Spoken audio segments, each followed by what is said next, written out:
दोस्तों नमस्कार। मैं आपका विकास जो कि आप लोगों को हॉरर कहानियाँ देता रहता हूँ और हमारी कहानी इतनी डरावनी होती है कि सुनकर आप लोगों के रोंगटे खड़े हो जाएंगे। अगर आप हमारे चैनल पर पहली बार आए हो तो सब्सक्राइब जरूर कर लें, जिससे कि हॉरर कहानी आप तक सबसे पहले पहुँचे। ज़्यादा समय न गवाते हुए कहानी को स्टार्ट करते हैं। दोस्तों, हमारे घर की स्थिति थोड़ी खराब थी, इसलिए मैं बाहर शहर कमाने के लिए पैसे कमाने के लिए जाता हूँ। लेकिन बाहर शहर में मेरा कोई काम नहीं लगता। मैं 2-3 महीने तो रहता हूँ, लेकिन फिर वापसी में गांव आ जाता हूँ। जब गांव देखता हूँ कि हमारी घर की भी स्थिति बहुत खराब हो चुकी थी। जो कि मेरा बेड था, वो बेड भी दोस्तों हम लोगों ने बेच दिया था। लेकिन मेरी नीचे नींद नहीं लगती थी, इसलिए फिर मेरे बड़े भाई ने मुझे कुछ पैसे दिए और फिर मैं एक खाट लेने के लिए बाहर पुरानी दुकान पर गया। वहाँ पर मैंने खाट तलाशी, लेकिन उतनी रेट में कोई खाट नहीं मिली।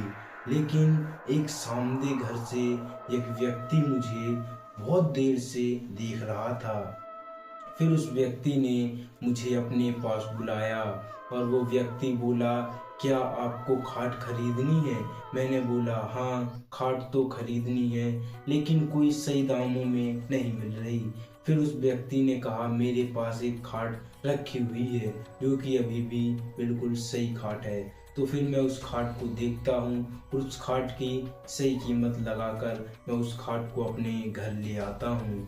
और फिर दोस्तों, खाना पीना खा के रात के समय में जब उस खाट पे सोता हूँ तो मैं अचानक से मुझे अंदर से ऐसा महसूस हो रहा था जैसे कि किसी ने मेरे पैर पकड़ लिए हो और मेरी गर्दन कोई दबा रहा हो।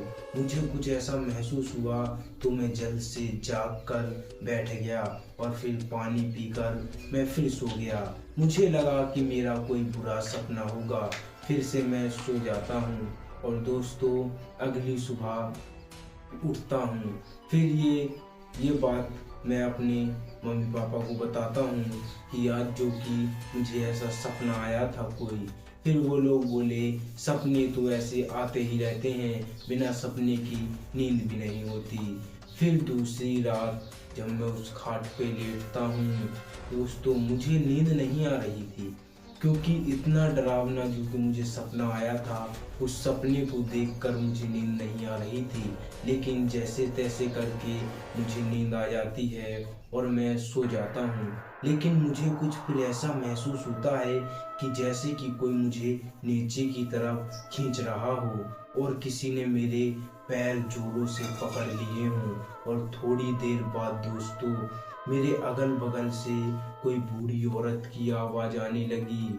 वो औरत बोल रही थी, मेरे बिस्तर पे तू कैसे लेटा, मैं तुझे नहीं छोड़ूंगी। उस बूढ़ी औरत की आवाज़ सुन के मैं थोड़ा डरने लगा और मैं पसीने से पूरा बहने लगा।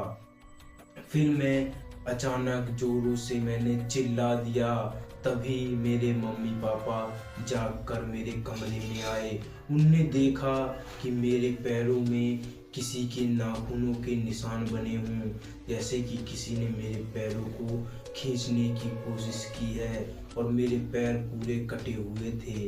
अगली सुबह होते ही मैं उस खाट को दोस्तों बाहर फेंक आता हूँ और मैं वहाँ पर देखता हूँ, फिर मुड़ के वो खाट वहाँ से गायब हो जाती है।